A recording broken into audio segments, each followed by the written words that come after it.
Kevin Moyer, welcome to Acquiring Minds. Thanks, Will. Super happy to be here. I've listened to many episodes of your podcast, so I'm honored to be on. Oh, I appreciate it. It's great to hear. I'm not sure the podcast did the trick, because here we are about to talk about how you're not going to buy a business. But your story does have many of the features of a typical Acquiring Minds interview: entrepreneurship through small business ownership, blue collar businesses, an epiphany after reading Buy Then Build. But as I said, it doesn't actually feature you buying a business. You have decided against doing that and instead to start a business from scratch. You laid out your thoughts in a structured and well-written piece that caught my eye on Substack. So I wanted to capture those thoughts of yours in an interview.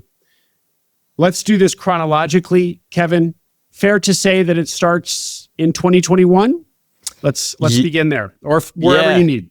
Yeah, so the summer of 2021, I'll get there. I'll give a little bit of background on kind of how I arrived at that point.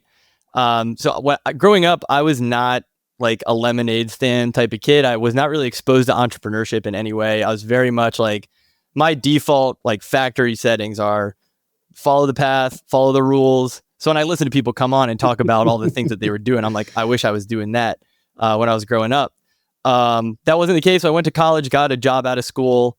And fortunately, I found my way into some entrepreneur books, like The Usual Suspects, like The 4-Hour Workweek and Rich Dad, Poor Dad. And it planted the seed, struck a chord. And then I thought about doing something. And then I guess fortunately, it was fortunate, I ended up finding my way into venture-backed SaaS. Moved out to San Francisco. And I know you were in this world too, Will. Maybe you'd agree with me. Like, if you're not going to do something entrepreneurial, it is like a next best thing. It's very exciting. It was super engaging. Worked with super smart people, made lifelong friends, learned a ton. And it like scratched the itch just enough that I didn't really ever think of doing anything. I still wanted to do something.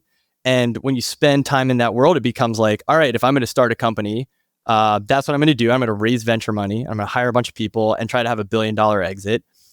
And there's something about that. I was like, I don't really think I can do that. These people are smart, way smarter than me. I don't know if that's what I want to do. At some point along the way, I got some search fund paper in front of me. And I think the takeaway from that was supposed to be like, this is how you structure a search fund. And for me, it was, you can buy a business. Like, that was my takeaway, which I had no idea. So that seed got planted. And then, like you said, in the summer of 2021, I was just kind of having like this mounting frustration, I would call it, and just like lack of satisfaction with these jobs, even though they were super exciting companies. I felt like a little guilty about that. I wasn't sure what it was at the time. I now know exactly what it was. I've been able to think about it. I just joined in that summer a really cool company. They're still doing well. I was like the 10th person. I thought this was going to be exactly what I was looking for. It felt more like a project than a company. It's like very scrappy. It's like, this is awesome. This will scratch that entrepreneurial itch. And then, as all good startups do, like, it grew and we hired a bunch of people, started moving a little slower, and it just wasn't scratching the itch for me anymore. And then on the personal side, I turned 30, moved to the suburbs, got married to my awesome wife, Gina. And it was on that honeymoon where I had all these thoughts bouncing around in my head about wanting to do something. I'm like, all right, I don't have kids yet. If I'm going to do something, now's the time. A lot of people, I think, have just like a running reading list. I just was by the pool, hit Buy Then Build, and just like, it was the perfect timing where things started clicking in my head. I said, cool, I'm going to do something.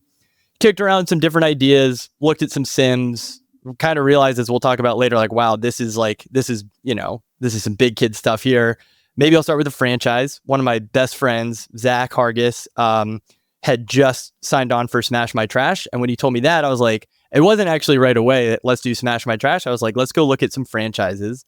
This seems like a good play. I looked at 5 franchises. Of them, I thought Smash My Trash was the best. So I followed in Zach and his partners Adam's footsteps on that one and bought a Smash My Trash de novo franchise out here in California. When you were working in San Francisco in startups and B2B SaaS, you now know, what did you say? That you didn't know why at the time you were losing enthusiasm for it, but you now, upon reflection, do? Did you tell us what that was? Yeah, no, I can shed a little light. I think it was just kind of a general sense at the time. And when I look back, I actually think it was 2 things. It was one, I just became a little bit less enthusiastic about the venture model for employees. Like I felt like if there's like investors and founders and employees, the investors get to spread their money over a bunch of startups, some of which will do very well, most will fail. For founders on like, I guess you could say like a risk adjusted basis, there's a huge outcome possible, not to mention like social, status that comes with that. And like you can take secondaries pretty easily and in subsequent rounds, take some money off the table. And I just felt like if I was an employee and I was going to hit the same number of successes that like a VC would be best case scenario, I have a sequential career where I'm going to go from job to job and I have a finite amount of time to pick a winner. And I just like didn't feel great about that. And then I think the second and more powerful thing was I think looking back, what I was really excited about and interested in were the phases of these startups where I could personally go in, move things around, make changes, and move the needle. And then it's not just move the needle for the company, but also like personally capture some of that value for myself, if we're being honest. And I just think it's hard to do that as an employee, especially if companies grow by rule. And that's when I found out about ETA and I read Buy Then Build. That was kind of the light bulb moment where I could find something to work on where I could directly move the needle. I could reap the benefits. My upside is as big as I can make it if I work at it. And the thing that actually got me to jump was like, even if I don't make as much, I will enjoy my life more. Yeah. And I just got to pick something that isn't going to be disastrous, which was part of what went into the decision to start with a franchise. Now, as we may get into, it was riskier in retrospect than I thought it was at the time. And it's probably a good thing I didn't realize exactly how risky it was because maybe I wouldn't have done it. In 2021, you read Buy Then Build, but you're also at a hotel and you have, I should name this moment because it's one that comes up again and again with my guests where their eyes are open to the fact that there's actually money in small business ownership, which so many of us don't realize because it's all the biggest names in business where we assume all the money is made. What was your moment? Yeah, so I was working at startups. So it's like, if you make a lot of money, it's because you started a company and you raised venture money and you IPO'd or exited. And that was just like what was in my head. And so I was in charge of booking the hotels for our honeymoon and I waited till the last minute. So the only places available were these expensive places that I was like, it was very much pushing our budget. And while we were there, you just get to talking to people in like the sauna and by the pool and wherever. And I had Buy Then Build. I was like in the middle of reading Buy Then Build. And there's like a guy who had a chain of food trucks. There's a guy who had like a commercial real estate thing. A couple other people I just talked to here and there, a lot of small business owners. And I think maybe if I wasn't reading Buy Then Build at the time, I wouldn't have connected the dots. But it was like very appealing to me that like you could just have like the classic like boring business was a term that was getting thrown around then and still is now. But I was just completely, it got me. I got bit by the bug and had that moment where it's like, wow, if these people can come to this place having, whatever business they have, then maybe that's something I should look into. Great, Kevin. So, okay, you are exposed to ETA. You also hear about franchising, your friend doing a Smash My Trash franchise. How did you decide between those two paths? Now, this is not the big decision that we're here to talk about today. It was an earlier decision, but actually a decision where you decided against ETA also. So how did you decide between those two? I think it was insecurity at the time, which I actually think was pretty well placed. I was like, you pull up a sim and I'm realizing like, I don't even know what questions to ask. I think in general, I think that anybody can do ETA, but I'm somebody who really does think if you have like the classic investment banking, private equity background, I think you're definitely at an advantage. So I just didn't think, and I still think to some degree that now it would be hard for me, which gets into the decision to start something. I was a little intimidated by the prospect of buying someone else's business. And I bought the franchise logic, which is like, here's the playbook. You just take the playbook and your job as the operator is to just run hard and make it happen. Which is true to some degree, not always true, not totally true. I thought that what I was really looking for was like the most direct line I could find between effort that I would put in and value that I could create. So I was looking for something very specific. And I thought that a franchise more so than what felt like a really big blind leap, which is buying a business, would be a way to do that. Okay. Well, we're not going to hear the entire Smash My Trash story. But it is a good one actually in its own right, and it is the context for your now decision. So let's do here that story in brief. You proceed with Smash My Trash.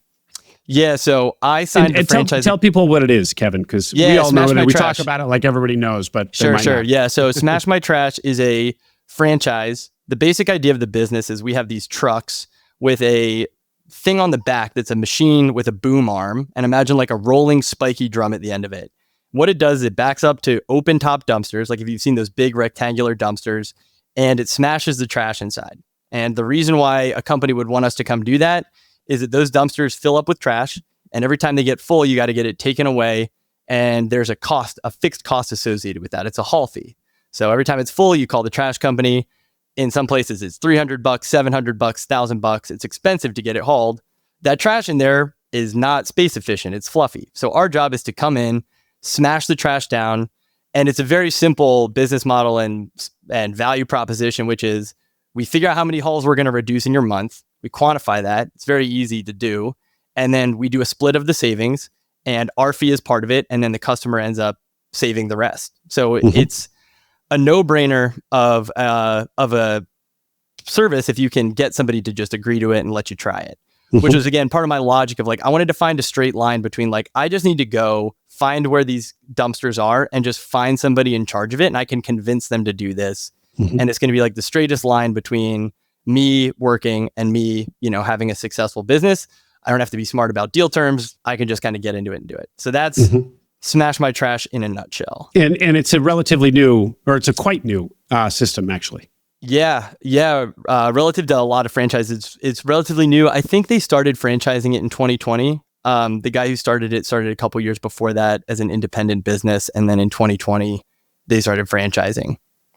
Well, it's come up before on the podcast, and it's gotten a lot of attention, I guess, because it was a young and growing franchise in the ETA world. So people may have heard about it.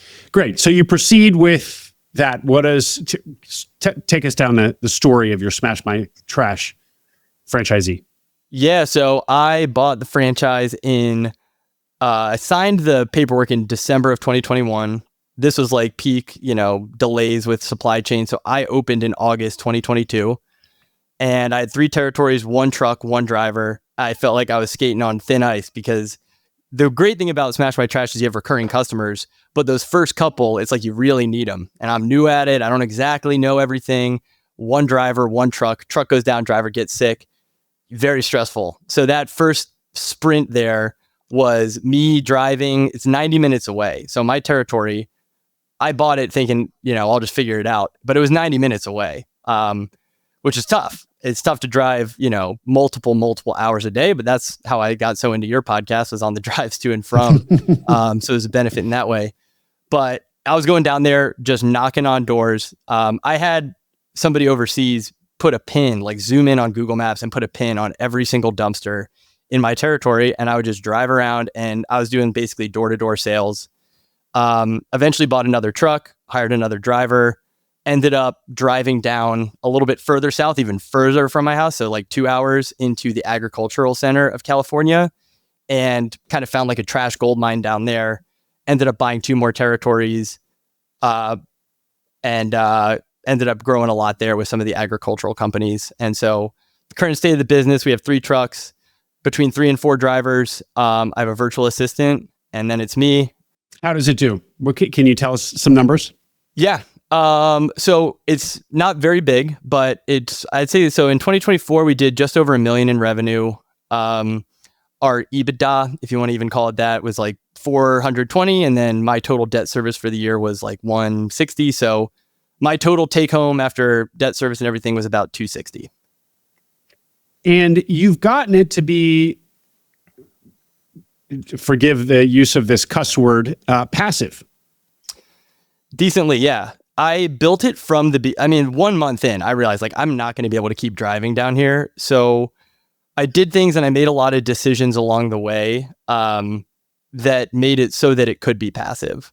So sitting here today, I haven't been there since mid-August. I haven't actually been down to the territory and laid eyes on the trucks or seen any of my drivers since mid-August. Now I still do stuff here and there, but I very much try to make it something that's in the background and running as smoothly as it can without too much attention. Well, as I said, this could be a story unto itself. So let me just distill what we've heard. You start from, now it's a franchise, so it's a little bit of a business in a box. It's not, so when I say starting from scratch, it's not scratch, but it is de novo, new territories. You acquire a couple, and now you have what, 5 in total or 4? Five territories. Yep. 5 territories from scratch. You build up the business basically door to door. All those $1 million of revenue in 2024 or your last year were, you ate what you killed. You found all of those customers yourself. I recall from the pre-call that you didn't pay yourself for basically 2 years, but now the business is doing $250,000 in SDE. But let's be clear that SDE does not require 40 hours a week from you. It requires single-digit hours, if that, a week. So that's a remarkable outcome by itself, Kevin. Is this the answer that my listeners are looking for rather than buying a business? I mean, what's the magic here? How have you done that? I think I did get lucky with picking the right franchise in a market that was really, really juicy for what the service does. I think the customers this is the trash gold mine you refer to? Yeah, exactly. Like that wasn't an insight that I had before I bought it. This is like, I drove enough further out into the sticks and found that there was a severe need for the service. So that was a lot of luck. It's a good brand. It's a good franchise. It's a good business model. I mean, after royalties, the margins in the 40%. That's good. That is, I think when it comes to the passivity, that's what gives me the wiggle room to do the things that make it passive, like overpay my drivers, pay an arm and a leg for maintenance just to get things done quickly. Like if you're running a business at a 10% margin, I think you just have less optionality around the decisions you can make and the investments you can make to make it passive. Again, not an insight that I had getting into it. It's just something that I've kind of stumbled into along the way. It's a really good model. And by the way, when you talk about the fat margins and how that allows you to pay premium for, pay your people well and pay premium on other things and reinvest in the business more aggressively.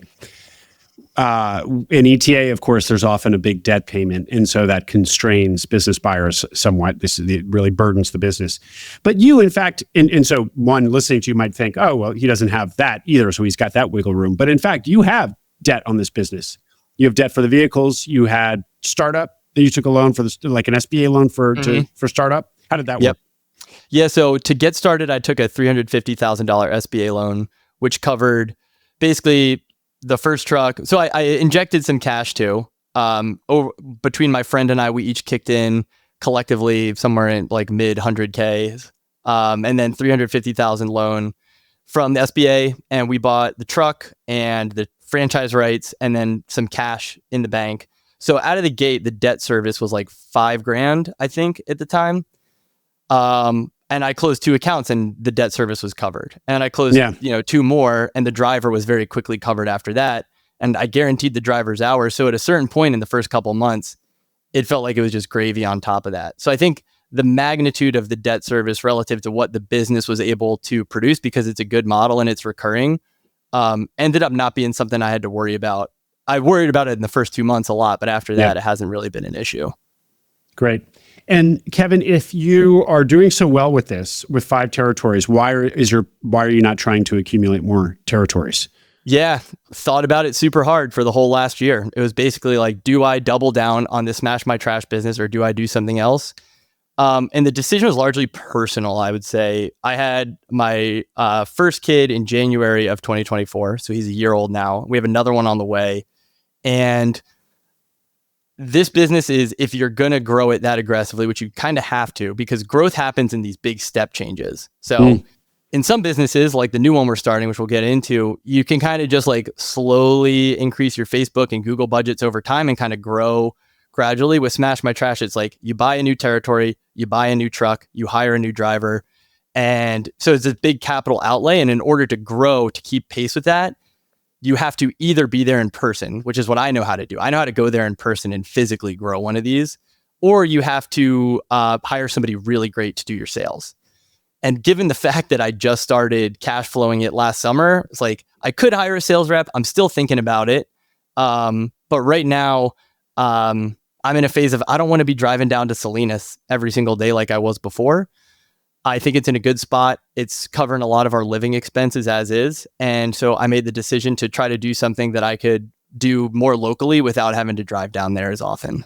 And why not apply the ETA model to Smash My Trash and approach the territory owner there where you live or in a neighboring territory? Yeah, did a little bit of that as well. A lot of the people around me are doing well and have similar setups where it's either, totally passive or somewhat passive. And there's just not a lot of appetite yet to sell. I do think eventually there will be a play to do that. And I think there's another door that I would go down, which is potentially bringing on something like an operating partner who could actually like fully get the playbook from me at a level above like, a salesperson that I would hire and actually like take ownership and grow it that way. That's a path I've considered. But we'll see. A lot of it kind of depends on the capital needs of this new business. And I think the right path will become clear over the next year or so. Two more big questions before we move to the next point in the story. You've said a little bit about how you've made the business passive, but this is a blue collar business. Your employees are basically CDL holders, truck drivers, and they're an hour and a half and 2 or more hours away from you. So all we hear about blue collar businesses is that they are people intensive and management intensive and people problems everywhere. How have you been able to make this passive and not had to, manage your people too closely, physically closely? Yeah, it's the hardest part. So I think part of it is trial and error of picking the right people. I mean, I've gone through a lot of employees. I now have like my core 3 drivers who are all great, but it's taken one guy I've had since the very beginning. And then I've made a lot of bad hires and done a lot of bad management along the way. I have 3 really good guys, which is the biggest part of it. Some other things I've thought about is I just pay them above market. Again, because of the margins, it's pretty easy to justify that. And I think it's a very simple way to make people happy in their job. Like I know they like the pay. They feel like they're getting paid better by this business and other opportunities they have in the market. And then I think I've tried to create kind of like a virtual management layer by stapling together like processes that I think out, a virtual assistant who helps me with stuff, some technology, some automation. So we do things like we pull reports on, drivers, they have to do their work order, which is like the biggest pain. They have to go in their phone, they have to take the right before and after pictures of each smash, put in all the right information, and they weren't doing it right. So I had my VA go in every week. She just kind of figures out the percentage that they have accurate and or not. When we first started doing it, it was like 50% across the board. I mean, it's nothing crazy. She just puts it in Google Sheets. I take a screenshot, send it out in Slack, and it's just slowly gotten up to 100% over time. So it's just little things like that, like trying to be clever about like what the problem is and how we can try to solve it without, I think what the obvious answer seems to be in a lot of cases, which is like you just hire a manager to solve the problems. Mm-hmm. Certainly not perfect. There's certainly some things that go on that I need to fix, but it's been good enough to get it to the point where we're at now. So a very close attention to processes and little improvements, little incremental improvements, automation where you can, and then just cycling through people until you found good people and you yourself became a better manager. Yes, exactly right. Yep. Great. And the people I have now I've had for about a year. So hopefully the cycling through people has come to an end. I really hope. You also have, topic number 2 before we move on, you also have now, having been a franchisee, a pretty strong point of view about franchising as a concept and opportunity. You want to share thoughts there? Sure. I think I mentioned before that it's a little bit riskier than I assumed it was going in. Yes. When I talk to people, a lot of people reach out about like, hey, I'm interested in this franchise. What do you think? And the thing that I always try to get through is like the franchisor and the franchisee are extremely different businesses in every way that work together and like are generally aligned incentive wise, but there's certain areas where they're not. And there's certain things to watch out for. I think franchising is a great path for someone like me who I wasn't going to do anything else. I didn't have the courage to go do ETA. I should have maybe. Maybe if I did, I would have just gone a completely different path. I think if you find the right franchise, it can be a relatively good way to enter the game, so to speak, which is what I did. I think there's like the roll-up play, which is a whole different thing. That's a really interesting play. You alluded to it. I forget the guy's name. There's people you've had on who have done franchise type roll-ups. Yeah. And I think there are plays within it, but there's specific things to watch out for too. And there's particular ways you could get burned. And it gets as specific as like contract terms. Like you have to watch what the minimum royalties are. The minimum royalties are basically the franchisor sets them such that you either pay X% of sales, 6%, 7 or 8% of sales, or this number, whichever is higher. And the reason why they do that is it protects them from a scenario where a franchisee comes in and doesn't try, and they could have sold it to somebody else. Makes total sense why it exists. It's no one trying to do anything bad. It's just this thing where if you end up in a bad minimum royalty situation at no fault of your own, you could get burned. Same thing for development schedules. They set it up so that you have to either buy X number of units or more trucks or more equipment on some schedule. And I've heard scenarios across all kinds of different franchise systems where people end up in a situation where they're being forced to grow in a way that isn't beneficial to them, but is to the franchisor. Mm-hmm. And there's just those little traps that you pick up on that many franchisors out there, it is a trap. I think people sometimes think that it's like them being malicious. It's not. I think it's just like this weird kind of business model tension that exists because a franchisor should try to protect themselves. Those are the traps. I think there's a lot of opportunities where you can just avoid those traps or those traps aren't relevant. And I think the other side of the equation is you got to know what you're paying for. You're paying a really stiff royalty to these franchisors. And I think what I've kind of gotten better about thinking through is like, what exactly are you paying for? Mm-hmm. And trying to be specific about what am I getting in return for a really significant percentage of my sales? In some franchises, it's actually nothing. In other franchises, it's like Chick-fil-A, you're getting access to Chick-fil-A. So the way I think about it, it's kind of like a business nerd thing, but the 7 powers framework by Hamilton Helmer, I think the way that I think about what franchisors give you is like, the powers are like scale economies, network economies,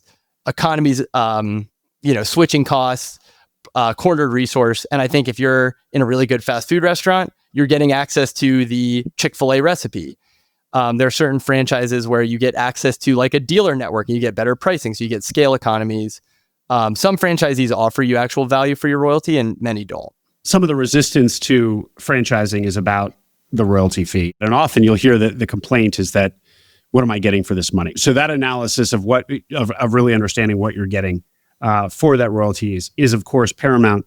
But I'm also hearing you have to really think through the devil is in the details between the relationship between the franchisee and the franchisor, and there's a lot of pitfalls where there can be misalignment, and so that's where the risks are that I think you're talking about. But is it also fair to say, I guess this isn't unique to franchising. It would be any business that you're basically doing de novo. You had risk in the form of you did in fact take on a loan. I mean, you had a lot of capital CapEx in the business. But again, I guess that's not really intrinsic to franchising necessarily. It's not intrinsic to franchising, but something that I didn't mention is so you're personally guaranteeing the loan. You also, in many franchise agreements, are personally guaranteeing the royalties. So the minimum royalty schedule, either the minimum royalty or the percentage, is like usually like a 10-year agreement.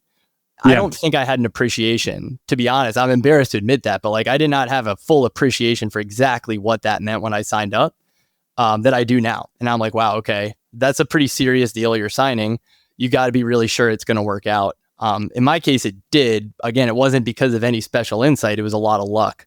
But getting into a franchise is a pretty serious kind of long-term decision in most cases with most agreements.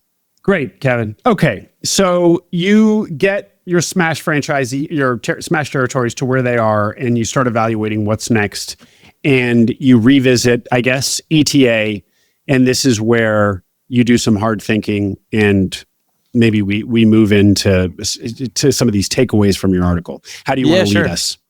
Yeah, so I guess it was right around the time my son was born that I made the decision like, hey, I'm not going to be driving down there anymore. I want to start thinking about what's next. I'm in a pretty fortunate position where I have cash flow coming in from the Smash business. My wife works. She's great, super supportive of what I'm doing, earns a good income. I'm realizing like I actually like working on like this scrappy operation stuff, and I don't have a ton of risk appetite. I don't want to go to zero.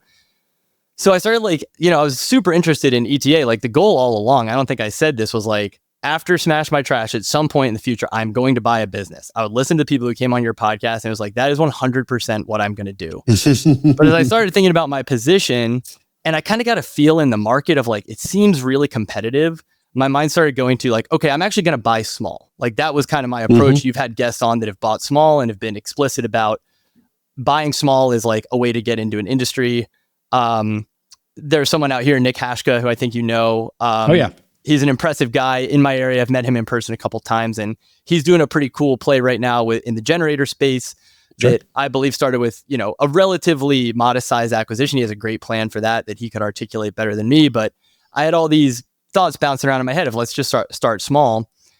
And I heard a couple cases of people starting businesses, and I kind of got that question. I was like, is it crazy? Is it a crazy idea to just start something?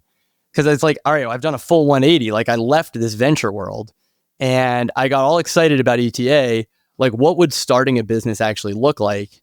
And I got excited about it for a couple reasons, a couple like realizations that I made.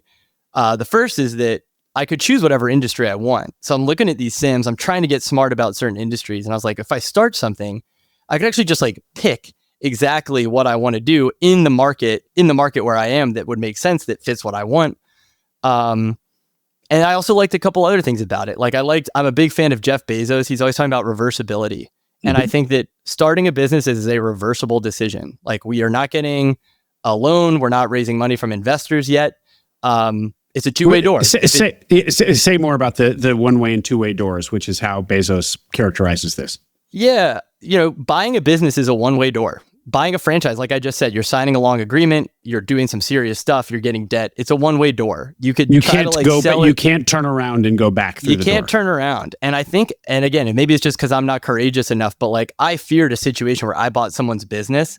Because with Smash My Trash, I have a lot of customers who are small businesses. I've kind of looked behind the curtain at small businesses and been like, I see how this would look on a spreadsheet, and I'm looking at what's going on here, and it's like two different stories. And I got a little bit nervous. Say more. What did you see that spooked you from inheriting such a business? Yeah, I mean, I was looking at Sims, and when you look at like a sim and like a financial model, sure, it just makes businesses out to look like this well-oiled, durable, freestanding thing that just runs. You're just buying it like it's a piece of land. And I look in these businesses, and it's not like there's anything bad happening, but it's like there's stuff all over the place. There's people coming and going. We're dealing with 4 different decision makers over 3 months because people are coming and going. And I just I think it got this thought in my head of like, wow, I'm just worried that if I bought a business, and I wanted to get out of it, I would not be able to. And it would be a really big bummer. Yeah. And I think there's a lot of truth to that. So this is one we don't talk about very often. We'll often say buying a bad business is worse than buying no business at all, which is adjacent to this point. But this is a irreversible decision to buy a business, especially if you're going to finance the acquisition with an SBA loan, which so many people are. It's a really, really important point. We also talk about the failures when things don't go well. Financially, or the business collapses. But we don't talk about as much, what if you just don't like it and it just kind of limps along? You're really saddled. Yeah, I've heard stories like that. I've heard people say that, and some people have said it explicitly, some haven't, but you just get the sense that it's just not an industry you want to be in. It's not a game you want to play.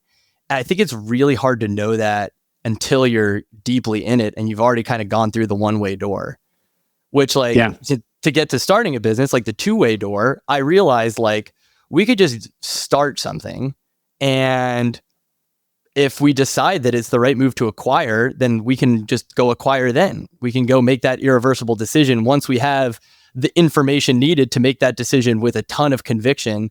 And by the way, know the right diligence questions to ask, probably have some industry connections, be a more credible, if we have, even if it's like a fledgling business, if in 6 months we decide to go do an acquisition, I think we'll be more credible in the eyes of like the broker and the seller, and we'll be able to speak the language.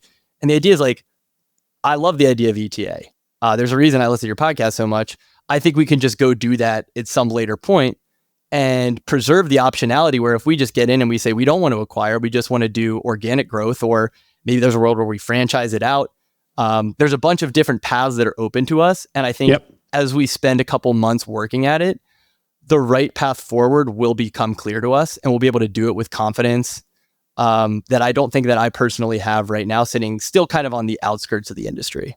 To drill down on this reversibility question, Kevin, the reason why buying a business is irreversible is because of the loan and the debt. Because if you compare it to starting a business from scratch, you build it up over a year or two, decide you don't like it, but you have employees, you have customers, and then you decide it's not making enough money, or you just don't like it and you want to shut it down. Why are you able to shut that one down so much more easily, walk back through the door, versus if you buy someone's business? Purely because of the debt that you have to pay down? I think that's the biggest part of it. Yeah, obviously you don't want to get to a point where you have a bunch of employees who are counting on you and customers and built up stuff to just shut it down. But I guess the idea is if you really had to, if that was the right financial decision for you, you could do it. I also think the lack of a significant amount of debt makes it so that there's a small version of this business that exists. Like the idea of trying to make something passive in the way that I talked about before, like one path for this new thing is it makes, 6 figures, $1 million a year, and does a little bit of profit and is as passive as it can possibly be.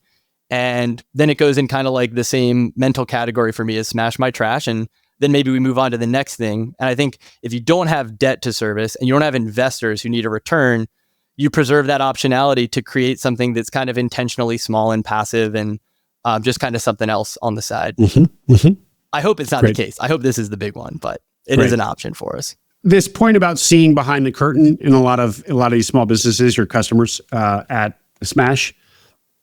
In your article, you also talk about someone else's mess. What again, kind of an adjacent point, but speak directly to it.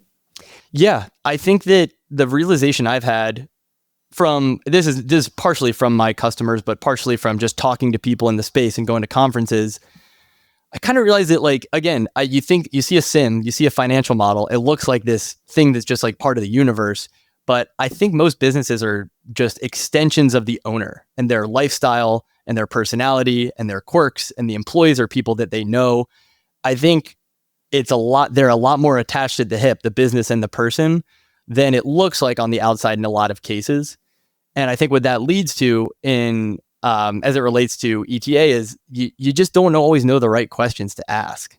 Mm-hmm. And I took a good look at a couple small businesses out here, a pool business, an online thing. And it's like, as you dig in deeper, it's just like, I could see what could be going on here, but I have a feeling that there's 10 questions I need to ask that I'm not asking because this business is just entrenched in this person's life. Mm-hmm. And maybe it will transfer great. Maybe the vendors and the employees and the customers will get along with me just fine, but maybe there's some unknown thing in there that I don't know to go pick out when I'm looking at this business. Okay.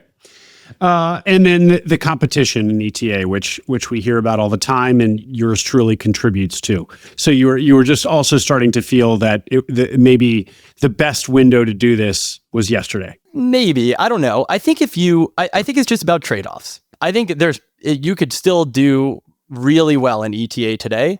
I just think that the trade-offs you have to accept are slightly more extreme than they used to be. I think, first of all, like I said, if you're somebody with a really great network and a finance background and you know how to diligence the hell out of a deal, then like you can probably spot opportunities that others can't. And you can go do that and ask the right diligence questions. I think it's possible with multiples where they are, you could just bring more equity. I think people could buy smaller. I think people could relax other, typical search criteria like recurring revenue and things like that. It's just, where do you want to trade off? And I think what I realized about where I was is I am low risk appetite, high willingness to do grunt work, and capital to deploy. And like that mix of things led me to maybe starting is the right move for me. But it was just, those were the trade-offs that I was willing to accept. I think, again, if you have a bunch of equity you can bring and you can pay the multiples that the market is currently demanding, great. I think it's no different than it was 2 years ago. I just think it was more the case a couple years ago that you could pay a more reasonable price for something if you wanted something kind of strike zone search than you can now. And I'm not an investor, nor am I that financially savvy. This is just kind of a general feeling that I get from looking around at stuff. But to be clear, you are in a position where you have the financial means now with your Smash franchise to put more equity into a deal. Mm-hmm. So that actually arguably makes you a more competitive buyer if you're up against a lot of people who can bring only the bare minimum to a deal. Yeah, I think I could have probably justified overpaying for something, but Right. that's like, that gets me to the risk appetite. It's like, well, man, then you get into the whole logic about, well, is this going to be something where I totally miss something in diligence? Or to your point, like, am I even going to like this business? I don't know. And I don't know if I want to bet the farm when I have, 1 kid, 2 kids on the way. Yeah. And, that was just me. I think if you have risk appetite, that's what gets you the great, crazy returns. Maybe later in my career. But for right now, I was down to just do the grunt work and start really, really small. Evan, we haven't said exactly what the business is that you envision building. We should do that now. Sure. So I guess just to tee it up, so I'm starting to look around. I'm looking at a business to start. I mentioned like you can start anything you want. That's one of the benefits of it for me. And so I decided on my 2 criteria, which were basically, I knew that I was going to have down days starting a business where like nothing happens. Like phone hasn't rung today when we're talking. It's like 1:28. So I wanted to be sure that I have a lot of conviction in what could happen. So the 2 criteria were massive growing market and dependable cash flows, not necessarily recurring revenue. And the niche that I kind of narrowed in on was I wanted a B2C market that I could tap into with B2B like distribution so that there was some path to a big business and it could happen relatively quickly. So rather than having to go B2C and like try to figure out the direct digital marketing channels, I wanted to have some sort of opportunity to do like these chunky growth step changes. So I looked at a couple businesses Kevin, like that. Wait a second. The product or service is B2C, but via a B2B channel. That's quite a nuance, and you'll elaborate on what that means. But first, why not then just go B2B? Why not have the business be B2B up and down and forget serving consumers? Yeah, maybe it's just a simplistic way to look at it, but I saw B2C as it felt easier for me to feel good about the size of the market in a lot of B2C segments. And you could get a little bit more specific on how much you thought it was going to grow. The business we ended up choosing, which is going to be home accessibility for seniors, there's really clear demographics around growth of that segment. So I was able to just be high conviction in the B2C market as the end user of what we're selling. Okay. So, so say what you were going to say before I interrupted you. Yep. So I like the idea of a B2C market with B2B like distribution. Another opportunity I looked at was waterproofing. So this idea that foundation companies go in, they repair a foundation, they get a call back in 3 months, and they say, you got to come back out and fix it for free under warranty. But the reason was that there was leakage. The foundation cracked again because there's water coming in. So I looked at like, okay, you could do waterproofing and sell through foundation repair companies and do a referral play there. I looked at a couple other opportunities similar to that. The one that I landed on was this home access space. So I had this criteria in my head. This is where my business partner Moyer enters the picture. He had mentioned this idea of doing home accessibility for seniors. And I'll just define what that means. So the basic idea is the population is aging. The housing stock in the US is not built for people to age in place as it said. So like there's steps, there's, elevation, there's all kinds of problems in the home. And the idea is that these home modifications are significantly more affordable than the alternative, which is a lot of time, care or going to a nursing home or a facility of some sort. So he mentioned this idea to me much earlier in the year before I kind of built these criteria in my head. And when I started really kind of chewing on these criteria, I called him back and I said, hey, I'm interested in exploring this. It seems to be exactly what I'm looking for. And we talked more about it. And I think the missing piece here that I'm not hitting on is the B2B distribution. Yeah. A lot of these services are sold either through referral partners like hospitals, outpatient centers, rehab centers, or through something like the VA. If you're a veteran, you can get some of these things taken care of for free. So there's very much a B2B referral type play for this large and growing market. So I talked to Moyer. I told him, hey, I'm super excited about this. He had left his job at a big consulting company. And we said, hey, let's just start kind of putting one foot in front of the other on this. Let's start researching it. And one thing led to another. And here we are. So this B2B distribution point, I'm reminded of home care or home health care, where a lot of those businesses similarly are referred. They develop relationships with, I guess, centers like those you just described and get referral business, are referred customers that way. Right. They also happen to be a referral partner for us as well. Home care businesses. Yeah. Yeah, naturally. So Moyer has this idea. You realize that it fits perfectly with the criteria that you had already come up with yourself. You guys decide to partner on it. Say something here about the appeal of partnering, which was one of the other criteria that kind of emerged from this big decision. Yeah. So I have a silent partner. A buddy of mine kicked in some money for Smash My Trash, but I've been going solo, and I was like explicit about I love being solo because I can move quickly. I can kind of make the business however I want it to. I can build it in certain ways. I really like that. I thought I was going to continue doing that. And it also goes back to reversibility. Like choosing a partner is an irreversible decision. Yeah. It locks you to one path, and I try to avoid that when I can. Moyer brought this idea to me and we just started working on it, but it's worked out to become an awesome thing. I mean, first of all, he is great. He is like a super, to use the popular term, like the most high agency person I've ever met. He is super, super fun to work with, but also just like having a partner in general is a much more fun way to do it. I'd say it's more fun than the first year of doing Smash My Trash so far already, for a number of reasons. One of which is that having a partner just, there's inside jokes that you have. Like it's just making me play back a lot in my head of just like lonely days out on the road, going door to door, getting rejected over and over again. Like the slog is a lot more fun with a partner is one. And two, I've just become very retroactively self-conscious of how many bad decisions I made, especially around hiring, that I would not have made if there was somebody smart watching the same thing as me and like correcting my thinking, which we do for each other. Moyer does that to me every day where I'll like declare something and he'll say, well, like, no, did you think about this? I'm like, no, I didn't. But man, I wish you were around 2 years ago when I was dealing with this problem with Smash My Trash. So it's been really great. I really like working with a partner in general. And I think that has to do with Moyer in particular. Yeah.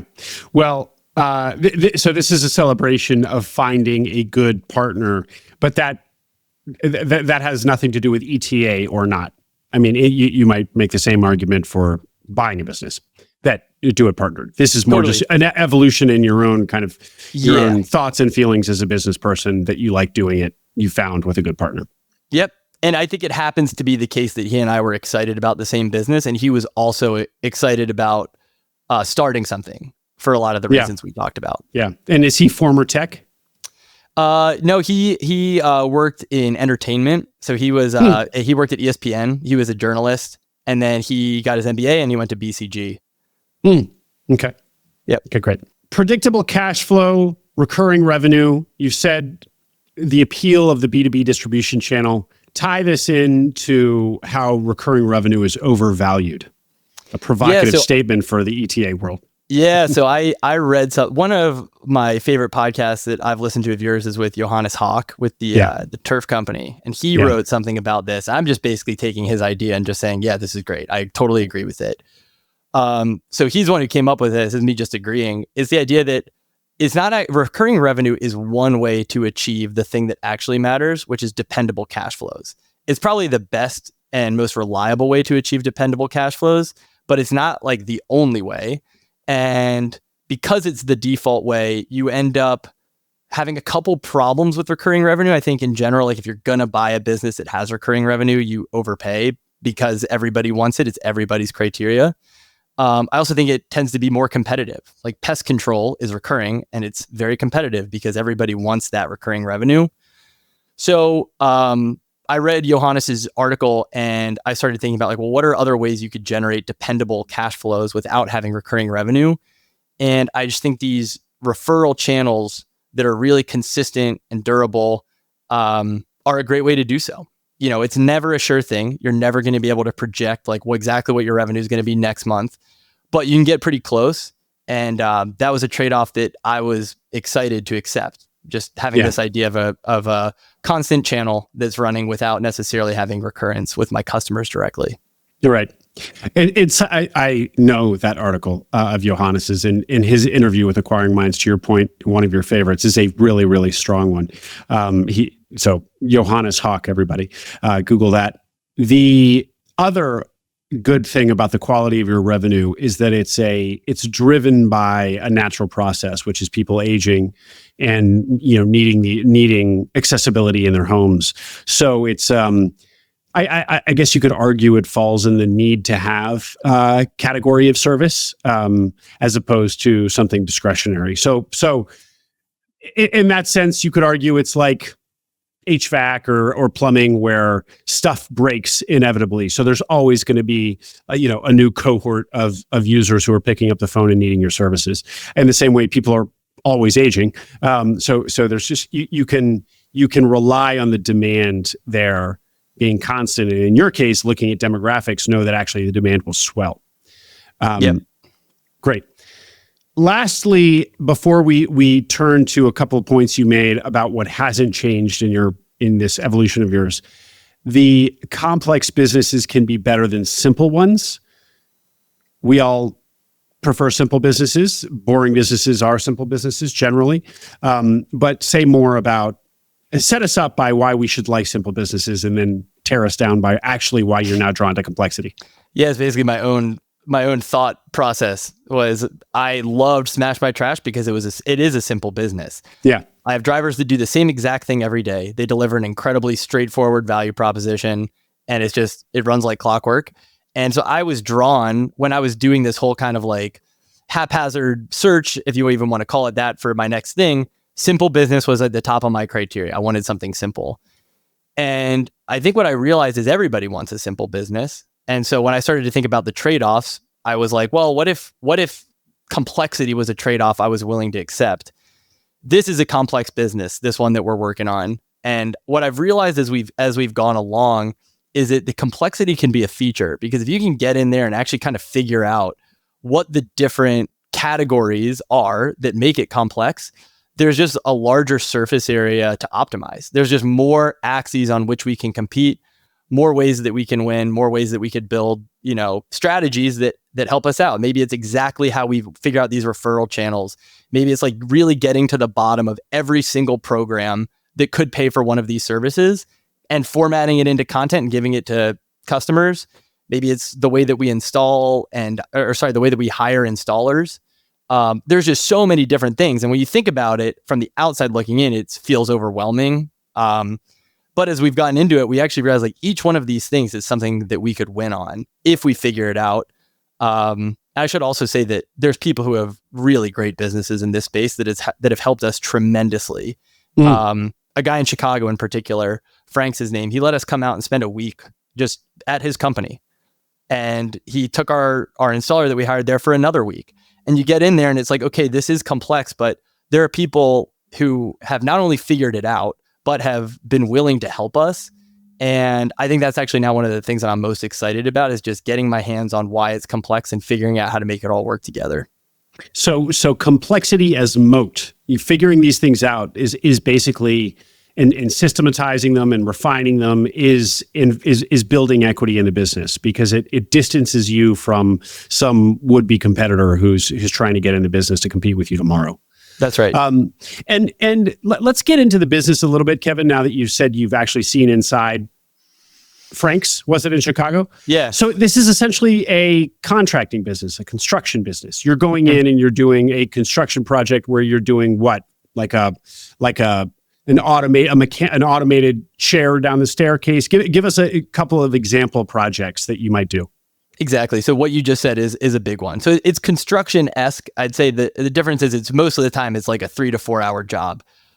One of the big ones is a stair lift installation, which is the rail that runs along the stairs. A chair takes you up and down. That's one thing that we would do. Another thing that we would do is a ramp. So if your house is 2 steps up to get in and you're in a wheelchair, you need a ramp to get up. That's a very similar type of project where we can put one of those in 3 to 4 hours. Grab bars and railings, so things you grab onto either in the bathroom or at the exit or entrance to the house, are smaller ticket things that are, a really quick job, but can be lead funnels into the bigger ticket items. Now, there's a lot of companies that are doing this that actually are doing construction. They're doing like bathroom remodels where they're turning, the lip of the shower into like a smooth, one smooth floor that you can roll right into the shower. And it gets complex from there. People do all the way up to elevators, which, maybe we'll do eventually. Right now, we're really focusing on the installation type stuff, the things that we could go do and knock out in a half a day. And so it's not construction in the sense that it's very, very light construction, short projects. But when I think about basically any general contracting business is the managing of that complexity. So really any kind of project business is a complex business in the way you're using the term, right? Yes, I would say to a lesser degree for us, at least where we are right now, because these things that we're installing, every house is different, sure, but for the most part, it's a version of construction that's light enough that our installers are doing the same thing every time. If you've put in one ramp, again, every house is going to be different, but you could probably put in a ramp at just about any house. Same goes for a stair lift. Same goes for grab bars. So it's just one notch down from like the true walk into a house and try to like remodel the kitchen level of complexity. Great. And so there are already businesses who play in this niche. This is a niche. Yes, that's correct. Because I haven't heard about it. It makes all the sense in the world, but I haven't come across it in my, in all of my hearing about all the different businesses that people are looking at. And so people are searching for terms, the stair lift, I guess. And so you're bidding on stair lift installer near me sort of stuff. That's right. Yeah. So the goal again is to tap into these B2B channels. We launched as of this conversation about 2 weeks ago. So we are like brand new and we're doing all the direct to consumer. We're doing the Google, the Facebook, stuff like that, just to try to get leads directly to get the private pay side of the business going. And then over time, we'll build these B2B relationships. All right, Kevin, let's turn just to close out here to what hasn't changed. You had a couple of other really great themes that you highlighted that basically are kind of how you're thinking, how you saw things a couple of years ago remains how you see it. Brute force is the first one. What did you mean by that? Yeah, so I mentioned before, I think about how when I was looking at Smash My Trash, I think actually one of the few good insights that I had at the time was I wanted to find that straight line between me just doing work and value coming out the other side. I think as you become more of an investor versus an operator, if you think about it like a spectrum, I guess, investors are making big decisions and, the value creation is whittling down to them just being experts at understanding things. Whereas on the other end of the spectrum, for somebody who's relatively novice and new in my entrepreneurial career, like I am attracted to things where it's like put work in, get money out, and then over time, figure out ways to try to be smart about making decisions and investments once you have some unique insight. And I think this new project, this new company, Golden Home Access, it's called, by the way, is a version of that because we're going to be going out and trying to hustle and start the business and get it off the ground. Smash My Trash was very much that way too. I talk to a lot of people who I think are in my similar shoes, like people I used to work with that, are thinking about doing something. And this is something that typically comes up where it's like, there's opportunities out there to just convert work into money without feeling like you have to make a major investment or a major blind leap that might come back to bite you. And that's because you can invest the effort, which is what you're calling brute force. Yeah, the sweat equity, the effort, the brute force, whatever you want to call it. You had a little formula in this part of your article where you basically the three pillars of what you can do to make a business go, to make an investment work, is effort and capital and risk. So you can, if you amplify your risk, then of course, the downside is likelier, but so too is the return on investment. So effort times capital times risk. And so you're leaning into high effort because that's where you are in your career and your life. Yeah, exactly. I think it's kind of a progression. At least it will be for me. I'm not saying it should be for everybody, but to me, it makes sense that you would start with effort type plays. I think another version of this is people who start agencies and then launch SaaS companies. It's very similar. It's start with just kind of like doing work, make money that way, then have capital that you can invest. And then at that point, you'll be experienced enough and smart enough about your industry that you can make decisions that might be risky for someone else. It might seem risky on the outside, but for you, because you've done the effort and the capital play, you have a unique insight that allows you to do really aggressive things like roll-ups without much risk, because you know the questions to ask and you know how to go about it. So that's how I've thought about kind of sequencing out my career. And I think we're still in the effort chapter. Yeah.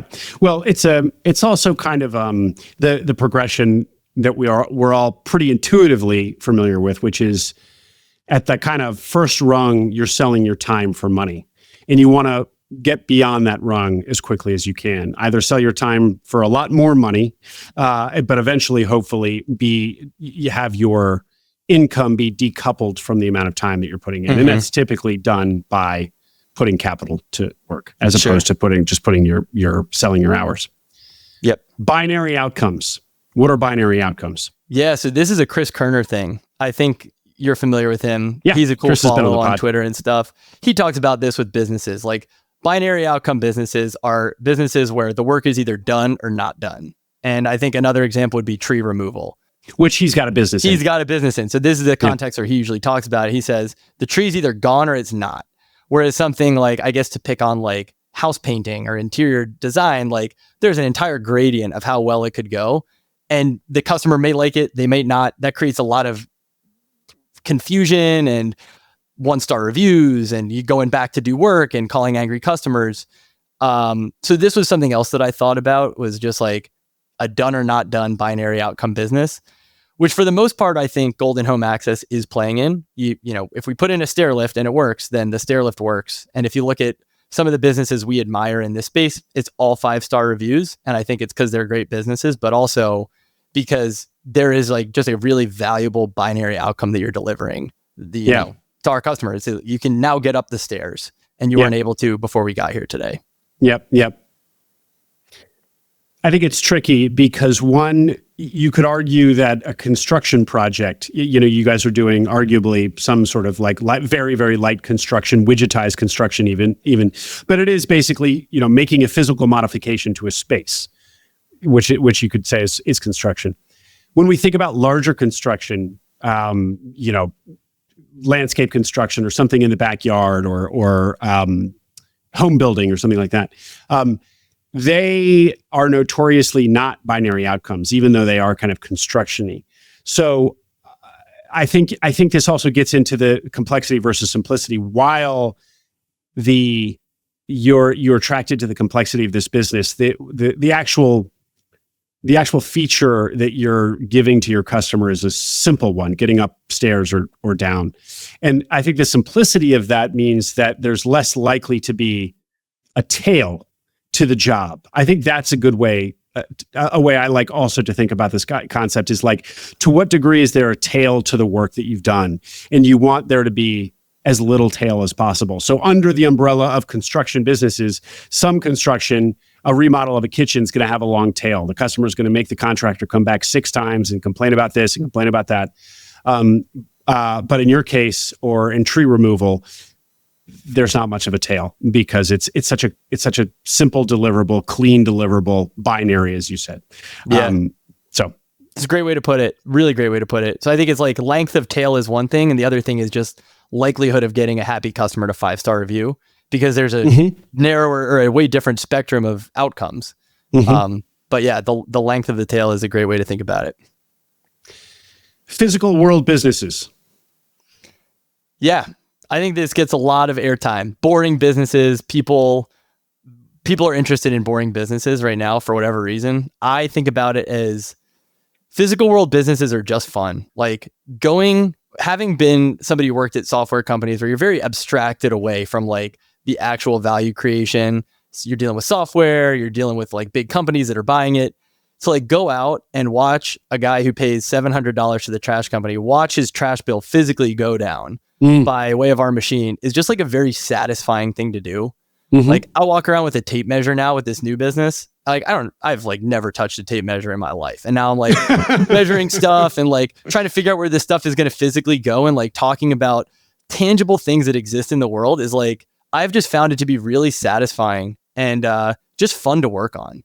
I don't know why exactly. I haven't really been able to articulate it to myself yet, but I think there's something really tangible about the value creation that is just fun. And well, very appealing. I've heard this before, Kevin, but it's usually from somebody who's already handy and already has an affinity for, building stuff, using their hands, fixing stuff, tinkering. So I'm not sure I've heard it from somebody who, who's not, doesn't know his way around a hammer. But it's actually good at it. I just said I like it. Yeah.